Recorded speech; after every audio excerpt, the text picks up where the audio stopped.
শাকিব খানের মেজর সিনহার চরিত্রে অভিনয়, তার নতুন আরেক সিনেমা গড়তে যাচ্ছে বিশ্ব রেকর্ড, দেব শুভশ্রীর ধূমকেতু ছাপিয়ে যাচ্ছে ওয়ার 2 কেও, অ্যান্ড জায়েদ খানের বডি কি তাহলে ঘষে মেজে এডিট করা? এটা আনবিলিভেবল।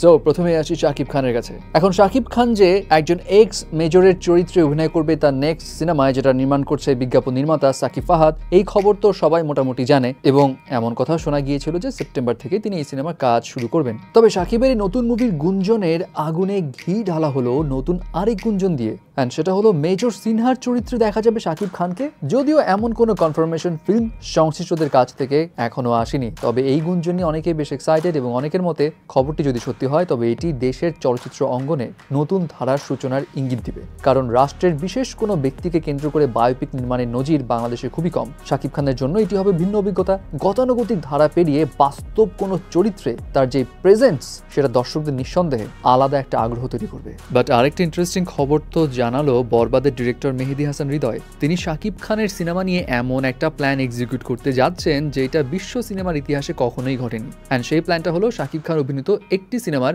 3টি সিকুয়াল নির্মাণ করা। এখন মজার বিষয় হচ্ছে সিনেমার সিকুয়াল তো 3টা অনেক সিনেমাতেই হয়েছে, বাট এখানে স্পেশালিটি হচ্ছে মেহেদী হাসান হৃদয় জানিয়েছেন এই সিনেমার 3টা সিকুয়ালই একসঙ্গে মুক্তি পাবে। তিনি জানান বিষয়টি এমন নয় যে এক পার্ট মুক্তি পেল প্রথমে, তারপরে আসবে দ্বিতীয়, তারপরে আসবে তৃতীয়। নো, তারা একসঙ্গে 3টা পার্টি মুক্তি দিবে এবং 3 অংশের শুটিংও টানা শেষ করে ফেলবে। বাট দ্য ফ্যাক্ট ইজ কিভাবে জিনিসটা এক্সিকিউট করবে এটা নিয়ে একটু ধোঁয়াশা আছে। যদিও এখনো প্ল্যানিংটা ইনিশিয়াল স্টেজে রয়েছে, তারা কেবলমাত্র চিত্রনাট্যের কাজ শুরু করেছে এবং বড় ক্যানভাসের মুভি যেহেতু অনেক প্রিপারেশনের দরকার আছে। এবার আসা যাক দেব শুভশ্রী ধূমকেতুর কাছে।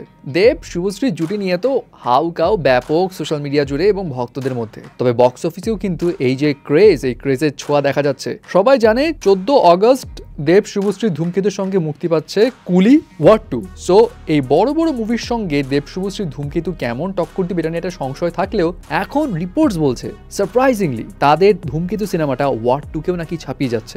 অগ্রিম টিকিটের রিপোর্ট বলছে 11 অগস্ট অর্থাৎ সোমবার সকাল 11টার মধ্যে ধূমকেতুর টিকিট সেল হয়েছে 21,000-এর মতো এবং প্রতি ঘন্টায় সেই সংখ্যা আরও বাড়ছে।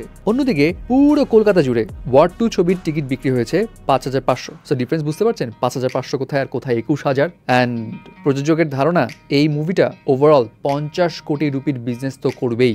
এবং বলে রাখি ধূমকেতু বানাতে কিন্তু খরচ হয়েছিল 4 কোটি রুপি। ফাইনালি আসা যাক জায়েদ খানের কাছে। জায়েদ খান তো এখন আমেরিকাতে এবং ওখানে বডি শডি বানাচ্ছে, শো টো করছে। তবে তার রিসেন্ট বডি বানানোর ছবি নিয়ে নেটিজনদের চোখ একটু অন্যদিকে ঘুরে গেল।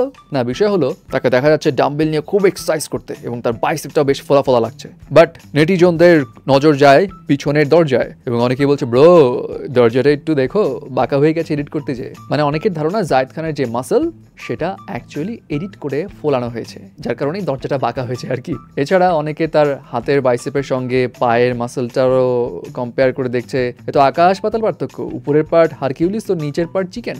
না, এত লাগে কেন লোকটার পিছে? হইতে পারে লেগ ডে স্কিপ করছে, ব্যাপার না।